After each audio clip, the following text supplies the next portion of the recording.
السلام عليكم ورحمة الله وبركاته. بسم الله والصلاة والسلام على رسول الله وعلى آله وصحبه ومن والاه.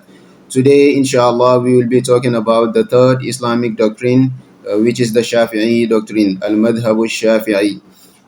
Concerning the Shafi'i doctrine, we will be highlighting the following elements as usual. Al-Mu'assis, the founder of the doctrine, the main reference point, and that is Al-Imam Shafi'i rahmatullahi ta'ala alayhi, then followed by his main sheikhs, then followed by his prominent students, then the works or the books which Al-Imam Shafi'i authored, then followed by the fundamentals of the Shafi'i doctrine, then followed by the stages of the doctrine, and lastly, the most important sources or the most important books in the Shafi'i doctrine. The founder and the main reference point in the Shafi'i doctrine is none but the great Al-Imam As-Shafi'ee rahmatullahi ta'ala alayhi. The full and official name of Al-Imam As-Shafi'ee is Abu Abdullah Muhammad ibn Idris ibn al-Abbas al-Muttalibi al-Shafi'i. Al-Imam As-Shafi'ee rahmatullahi ta'ala alayhi was born in Gaza in Palestine in year 150 Hijriya. But then he was raised between Mecca and Medina after his mom moved from Palestine, from Gaza to Mecca. Later on, he moved to Baghdad, where he spent a long period, and then finally he settled down in Egypt, where he passed away in year 204 Hijriya. The great Al-Imam Shafi'i was known for his super intelligence. It is narrated that Al-Imam Shafi'i memorized the Holy Quran at the age of 7, and then memorized the Muwatta of Al-Imam Malik rahmatullahi ta'ala alayhi. Imam Malik himself was amazed by that capability or that memorizing ability which Imam Shafi'i got. He once even told him that I have compiled or authored my book Al-Muwatta in 40 years, but you managed to memorize it in this short period. What I'm seeing in you is a light from Allah subhanahu wa ta'ala, so do not commit sins which will just turn off that light. Regarding the sheikhs of Al-Imam Shafi'i, Al-Imam Shafi'i took knowledge from a group of prominent scholars. The most famous is Al-Imam Malik ibn Anas al-Asbahi, the great and well-known Al-Imam Malik, the founder of the Maliki doctrine. He is considered one of the main sheikhs or teachers of Al-Imam Shafi'i. The other sheikh is Muhammad ibn al-Hasan al-Shaybani, Muhammad ibn al-Hasan al-Shaybani, the famous student of Al-Imam Abu Hanifa rahmatullahi ta'ala alayhi, and he was in Iraq. The other sheikh is Waqi' ibn al-Jarrah. Waqi' ibn al-Jarrah. Waqi' is the scholar or the teacher of Imam Shafi'i, whom he once complained to him that he was not able to memorize properly because he saw an aura of a woman. Then Waqi' advised him with the great poem. شكوت إلى وكيع سوء حفظ فأرشدني إلى ترك المعاصي وأخبرني بأن العلم نور ونور الله لا يعطى لعاصٍ. In other narrations, وَنُورُ اللَّهِ لَا يُهْدَى لِعَاصٍ. Waqi' was advising Al-Imam Malik by telling him that this knowledge is a light, and this light is not given to someone who commits sins. So stay away from sins. Another prominent sheikh of Al-Imam Shafi'i is Abdul Wahhab ibn Abdul Majid al-Thaqafi.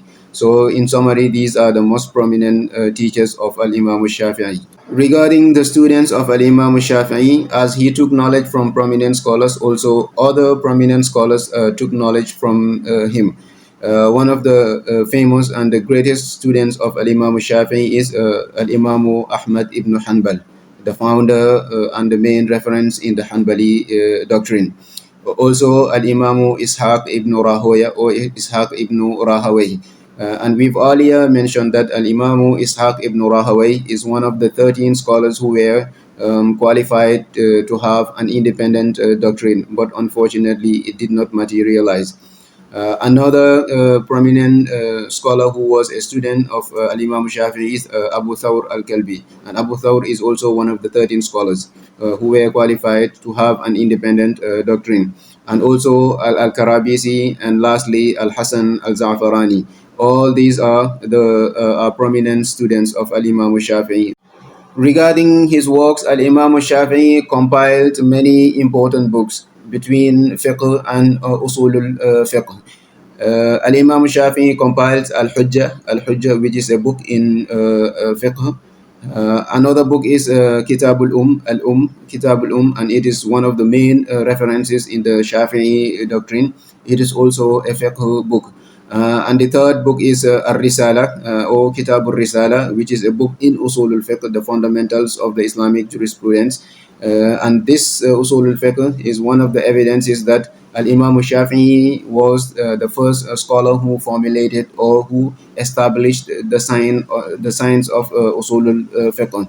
Another book he compiled is Al-Mabsut. It is a book in fiqh also, and also As-Sunan, another book in al-Fiqh. In regards to the fundamentals of the Shafi'i doctrine, there are only 5 fundamentals which the Shafi'i doctrine refer to as a source of legislation. The first one, of course, is Al-Quran Al-Kareem, and the second is As-Sunnah, hadith of the Prophet sallallahu alaihi wasallam, and the third source is Al-Ijma', which is consensus, and the fourth source is Qawl al-Sahabi, doctrine or fatwa of the Sahabi, and the fifth one is Al-Qiyas, which is analogy. So these are the main sources of legislation in the Shafi'i doctrine, in which they refer to derive Sharia rulings through the process of ijtihad. Regarding the stages of the Shafi'i doctrine, the doctrine or the lifespan of the doctrine is divided into 4 different stages. The first stage is known as Marhalatu at-Takwin or Marhalatu al-Nash', the stage in which the doctrine was established, and that starts from year 195 Hijriya up to year 204 Hijriya.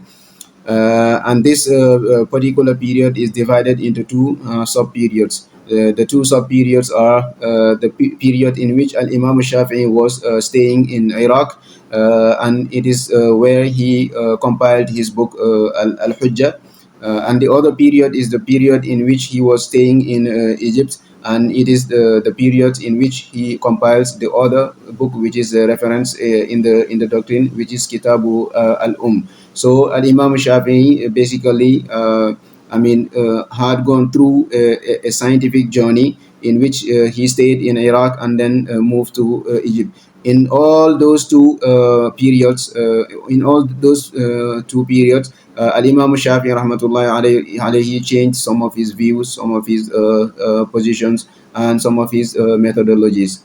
The second stage is the stage in which the Shafi'i doctrine has become stable and then start to spread all over the Islamic world. And that starts from year 204 Hijriya, that's right after Imam Shafi'i passed away, up to year 505 Hijriya. And it is in this period that some of the main references in the Shafi'i doctrine were compiled, and that is apart from the books of Imam Shafi'i rahmatullahi ta'ala alayhi, and all the narrations from Imam Shafi'i were documented and recorded. The third stage is the stage in which the Shafi'i doctrine was reviewed or revised, and that starts from year 505 Hijriya, 505 Hijriya up to 1004 Hijriya. In this period, the Shafi'i doctrine is revised, is reviewed, and that means that like the opinions, the different opinions in the doctrine were clarified, and also a tarjih is done. Also, in this period, the main sources of the Shafi'i doctrine were explained, or what is known as Ash-Shuruhat. And one of the scholars who did great efforts in explaining and also reviewing the doctrine is Al-Imam Al-Nawawi, the great Al-Imam Al-Nawawi. and also Al-Imam Ibn Hajar Al-Haytami, and also Al-Imam Ar-Ramli. We will be mentioning them later in the in the section which is about the main scholars of the Shafi'i doctrine. The fourth stage is the stage in which books which reviewed or revised the last stage were further explained and clarified, and that is known in the science of fiqh as al-Hawashi. And this period starts from year 1004 Hijriya up to date. And one of the greatest works done regarding this al-Hawashi is the works of al-Imam Ash-Shabramalsi. Regarding the main books or references in the Shafi'i doctrine, the books can be divided into four different categories. Category number one is al-Mutun or al-Mukhtasarat, and those are the books which summarize the Shafi'i doctrine. An example is Matnu Abi Shuja. The second category are books which introduce the Shafi'i doctrine in a more detailed manner. An example of such kind of books are Rawdu Talibin of Al-Imam Al-Nawawi, and also Minhaju Talibin of Al-Imam Al-Nawawi. The same also Tuhfatul Muhtaj of Al-Imam Ibn Hajar Al-Haytami. The third category are books which serve as an encyclopedia in the Shafi'i doctrine, and these books are books which explain the Shafi'i doctrine in a well-detailed manner, and then compared it to other doctrines, and this is known as al-fiqh al-muqaran or comparative fiqh. And one of the best examples in this category or of this category is al-Majmu' Sharh al-Muhaddab of al-Imam al-Nawawi rahmatullahi ta'ala alayhi.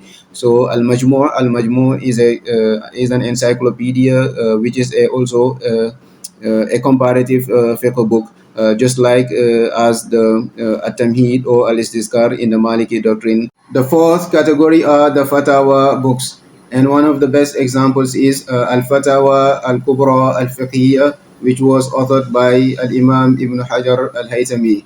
And the second example is Fatawa Al-Imam Ar-Ramli. So in summary, these are the main books or the main sources in the Shafi'i doctrine. وصلى الله على نبينا محمد وعلى آله وصحبه وسلم تسليما كثيرا مباركا فيه، والحمد لله رب العالمين، والسلام عليكم ورحمة الله وبركاته.